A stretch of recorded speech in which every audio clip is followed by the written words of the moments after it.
यहाँ पे 6 लोगों का जो है शहादत हुआ। कॉमरेड उदय शंकर सिंह से स्टार्ट हुआ था।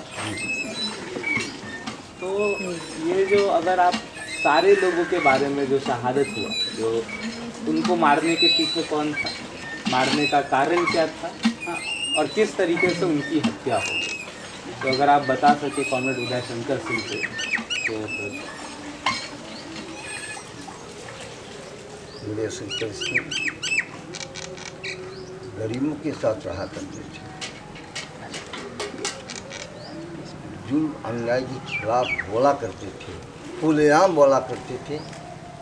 हमारा गांव जमींदारों की गांव, एक जमींदार का बेटा होकर के वो गरीबों को साथ रहना शुरू किए और गरीबों को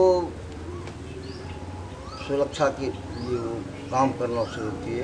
इसलिए लोगों को उनके साथ इसका द्वेष हुआ और साथ साथ सामंती में से मुखिया के इलेक्शन हुआ।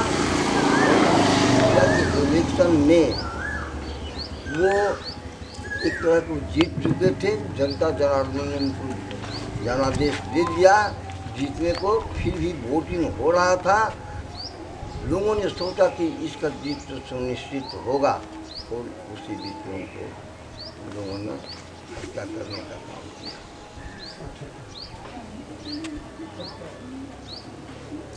उसके पीछे कौन लोग, मतलब जो मुखिया का चुनाव लड़ रहा था उनके खिलाफ, उनको मारने में कौन था? उनके मारने में तो जो इनका उदय शंकर जी का जो प्रतिद्वंदी था वो ग्रुप, और उसका सपोर्ट कौन के पीछे, मतलब आप बता रहे थे कि सामंत था, तो ऐसा भी था कि इधर का जितना सामंत था वो एक साथ होके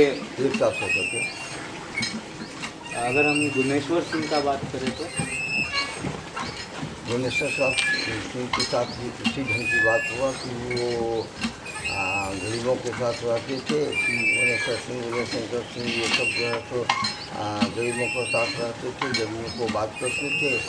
और उस समय जो संघर्ष हो रहा था, उस समय जो बेनामी ज़मीन होता, सीलिंग एक्ट की ज़मीन जो होता, वो किसी मान लीजिए लोगों ने व्यक्तिगत रूप से उद्योग रहा था, जिसके खिलाफ में हमें झुग्गी झोपड़ी को गाड़ना था।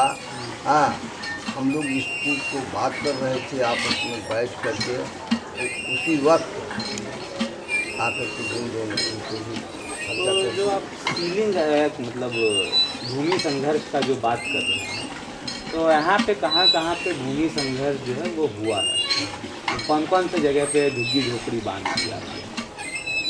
वो नरहन जी, नरहन 2 जगह में हमने किया। उसके बाद दूसवर जब सोचाई भटपूरा है उधर, यानी 3-4 जगह को हम जानते हैं कि यहाँ हम झुग्गी झोपड़ी को गाड़ा और वो सामने जो लोग वो जो व्यक्तिगत एक लोग जो थे उसको उसे छोड़ना पड़ा। तो जब आप लोग झुग्गी झोपड़ी बांध रहे थे तो उसका जो ज़मींदार था, आप कह रहे हैं कि वो लोग मिल के गुनेश्वर सिंह की हत्या में वो लोग शामिल था? मैंने वो लोग भी साथ देता था। लोग तो यहाँ का ही थे, गाँव का ही थे। कौन थे हम तो उनको देखा नहीं अपने आँखों से, मैं अपने आँखों से उसको देखा नहीं कि कौन थे नहीं थे। हाँ, लेकिन जो मैंने सुना यहाँ का लोग ऐसा, लेकिन आँखों से हमने उसको देखा नहीं। तो नरहन स्टेट का ज़मींदार इस मतलब पूरे कॉन्स्पिरेसी के में था, या फिर कहाँ का ज़मींदार था? मतलब ये लैंड सीलिंग जो झुग्गी झोपड़ी बनाया जा रहा था, यही था ना कारण, असली कारण यही था मारने का? कारण जो झुग्गी झोपड़ी बनाने की हो, हम लोगों के साथ तो रहते ही थे। कारण जो भी उसके समझ में जो भी। दूसरा है कि इस तरह जो आप कह रहे हैं कि गरीबों के साथ था पार्टी और ये सब, तो यहाँ पे किस तरीके से गरीबों का शोषण होता था? गरीब का जो शोषण होता था जातीय आधार पे भी होता था, हाँ, और दूसरे आधार पे भी होता था। तो किस किस आधार पे शोषण होता था? हर तरह से जब उसको शोषण होता था तो हर तरह से शोषण, जातीय आधार पर भी शोषण होता था, गरीबी अमीरी के लेकर भी शोषण होता था,